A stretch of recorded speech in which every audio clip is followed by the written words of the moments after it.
June 20th, 2024, 15 hours 0 minutes and 0 seconds JST, 2 AM ET.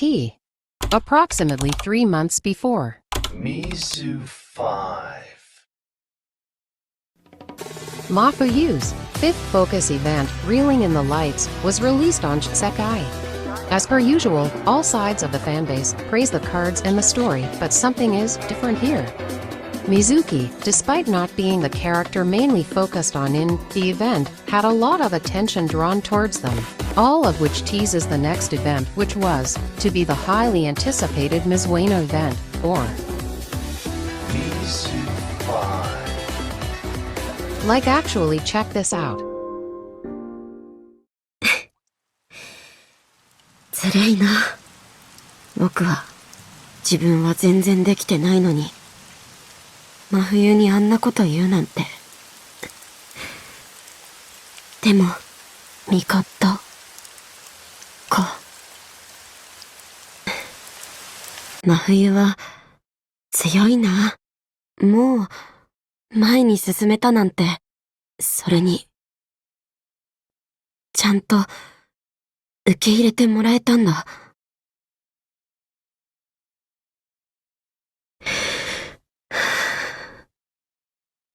僕も進みたいな。今度こそちゃんと。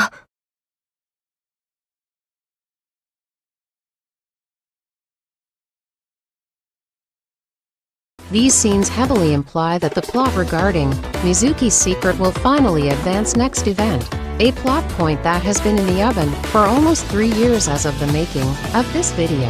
And, if that wasn't enough, the event literally ends on a cliffhanger that practically confirms that next event will be the culmination of Mizuki's arc.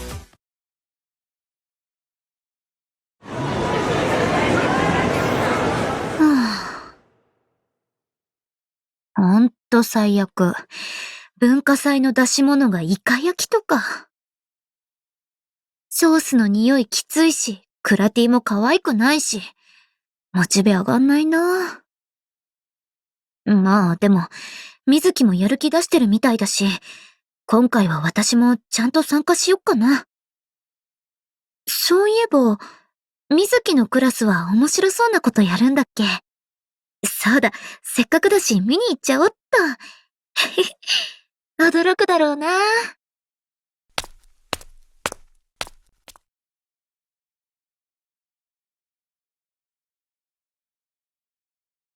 But why does this matter, and just what, exactly, is Mizuki hiding? Well, for starters, Mizuki Akiyama is the fourth member of the underground Discord music circle group, Night Court at 25, or in 25. Like every member of the group is incredibly depressed, and that's the whole gist of their stories, but at a first glance, Mizuki seems normal. As the MV maker of the group, they're always smiling and obsessing over all things cute, but there's way more to this beyond the surface. Episode 9 of Night Court's main story reveals that Mizuki is heavily judged at school by virtue of the way she dresses, hence why she skips. It is also very important to note that Mizuki had a very masculine presentation during her earlier years compared to now. All of these details I just provided basically outright confirm that Mizuki is trans MTF and has dealt with constant transphobia since childhood. And due to the transphobia and judgment, she chooses to hide the secret from the rest of Night Court, and that is what a huge portion of her character arc boils down to and is focused on in stories. With this in mind, we only have one more thing to discuss before Mizu5 Cologne, her second focus event, My Footprints, Your Destination. This event is crucial to Mizu5 because it set the foundation, as the climax of this event has Enna proclaimed that she'd be willing to wait for Mizuki to say her secret for as long as it takes, meaning the culmination to this arc would happen eventually, and that took the form of Mizu5. I'll just play the clip. 何を？話すことで良くない結末になることもあるって。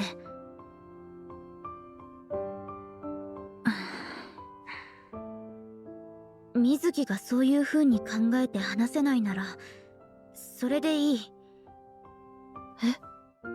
だから話すのがしんどいなら別に話さなくていいって言ってるの。でもだからって諦めたわけじゃないから。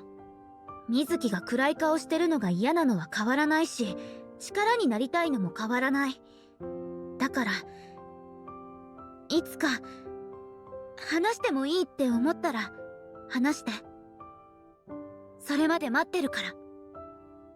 いつかって、それって、どういうこと？はあ？そのままの意味でしょ？水木が話してもいいって思うまで、ずっと待ってるってこと。Alright, that was a lot of information, but in short, Mizuki is trans and hiding this from her closest friends, Night Court, and this secret ends up weighing her down a lot, to the point where she begins to break down, which Anna takes notice of during the course of several events and confronts her in the aforementioned event. Anna then says that she wait perpetually, and Mizuki says they'll tell her eventually, thus beginning the wait for the confession event TM, or now known as Mizu5. And now that we've spent 6 minutes establishing background information, we can finally discuss the actual build-up to Mizu5. Brace yourselves.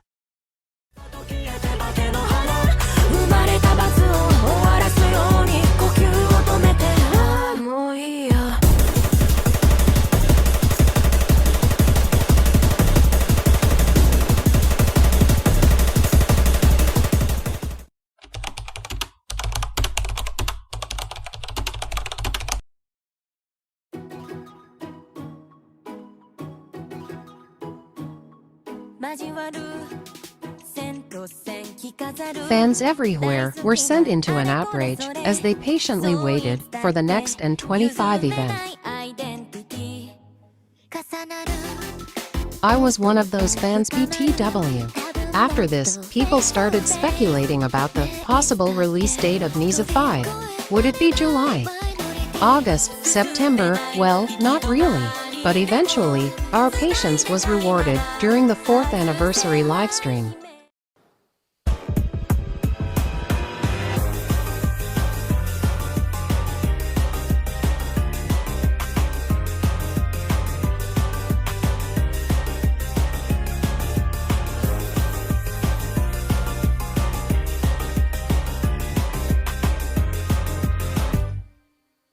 Mizu5 was finally officially announced, and it was coming in October, very spooky.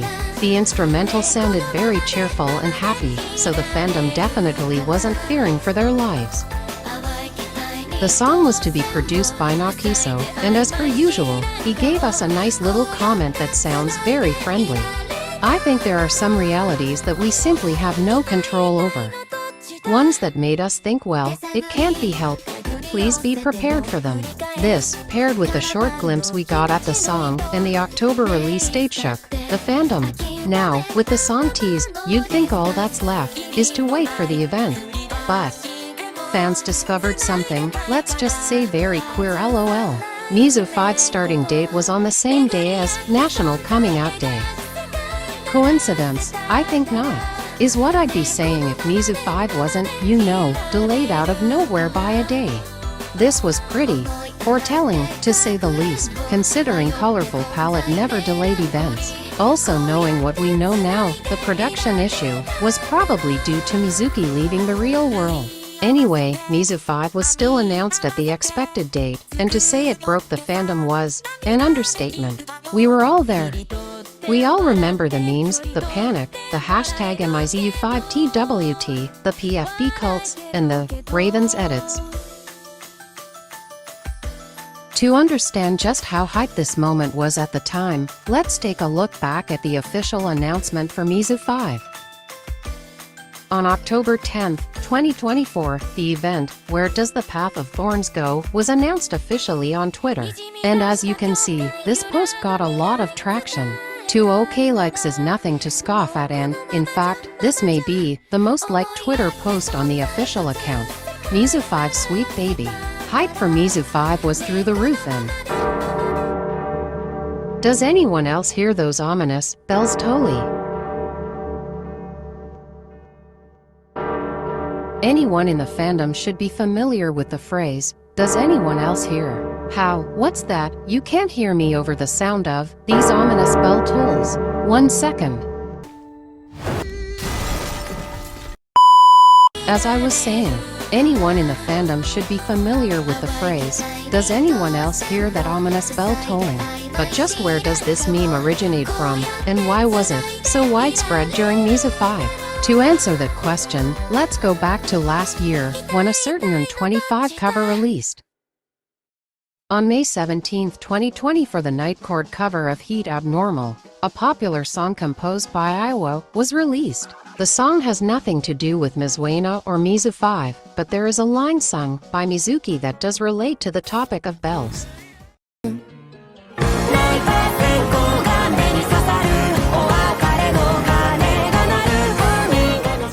So yeah, people picked that lyric and attributed it to Mizu5. And it doesn't help that the background for the MV looks suspiciously like the Mizu5 untrained card. Oh, and the whole ominous bells copypasta is a reference to this Twitter post. Anywho, congratulations, you now know where the most famous Project Sekai meme originates from. And boy do I mean famous, because this meme spread everywhere when the event was initially announced and until the end of it, honestly. But as the memes kept memming and the bells tolled, eventually, on October 12th, after the delay, Mizu5 officially came out, which leads me to the next part.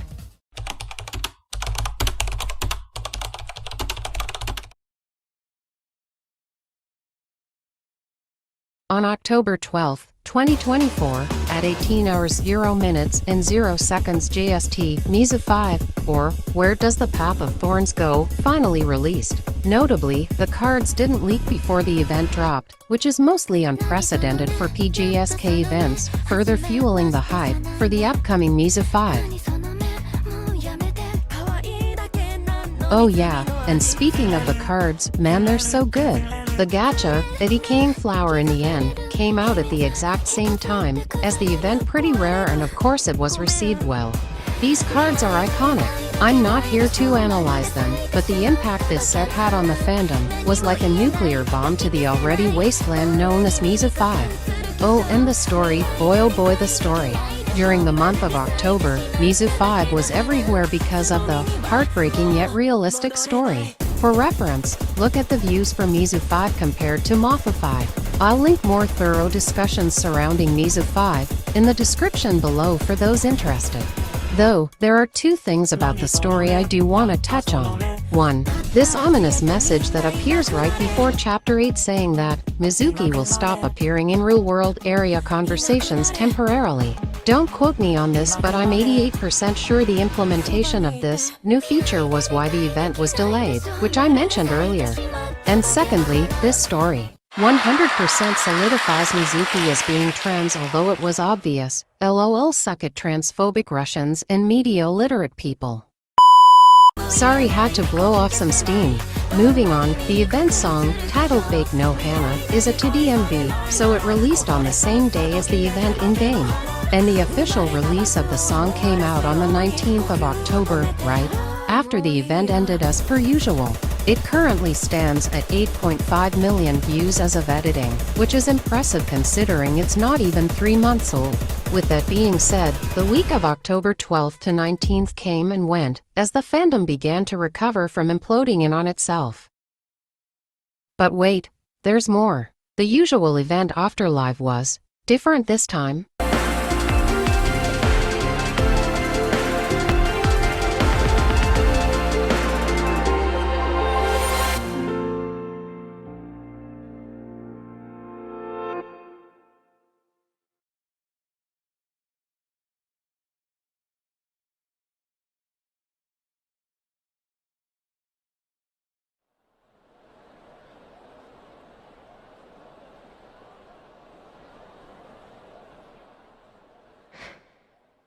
Bakaだな。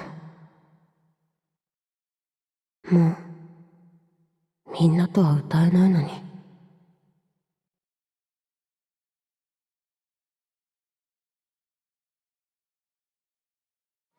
Mizuki lamenting over the fact that they won't be able to sing with Night Court anymore after running was the final nail in the coffin to this heart-wrenching story, not gonna lie. Well, I'd be lying if I said it was the final nail, because there are still the after-event menu conversations to cover.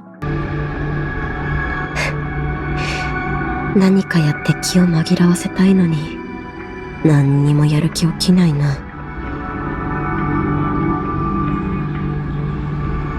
そういえば今日、バイトあったな。サボったらさすがにまずいかな。Mizuki lost the usual light and spark in their eyes. Sad face. Poor baby sad face. Finally, this marks the end of Mizu5. I shall never forget you for as long as I live. An event nearly 3 years in the making, and what Project Sekai will be remembered for to outsiders. Its legacy will forever be cemented as a part of peace history that you just had to be there for. Oh yeah, and I forget to mention that Mizu5 is only part 1 of the story. LOL.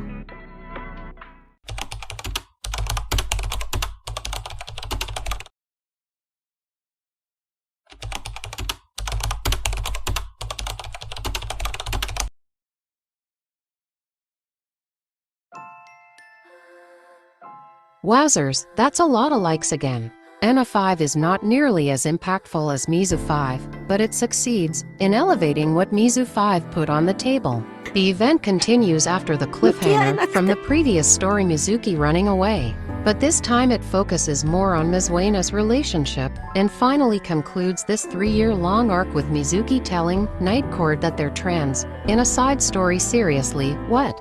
Ignoring the weird corporate decisions, Anna and Mizu5 were both beautifully written stories that depict the realistic struggles trans people go through on a daily basis. And the fact that the best written trans rep is in a Miku gacha game is why Mizu5 and its follow-up deserve to be remembered not just inside the fandom, but outside the fandom as well, to sports fans and new fans alike, or heck, people who don't even know Mizuki. And that is why Mizu5 is easily the most influential event in Project Sekai. Honestly, it might even be more impactful than the movie.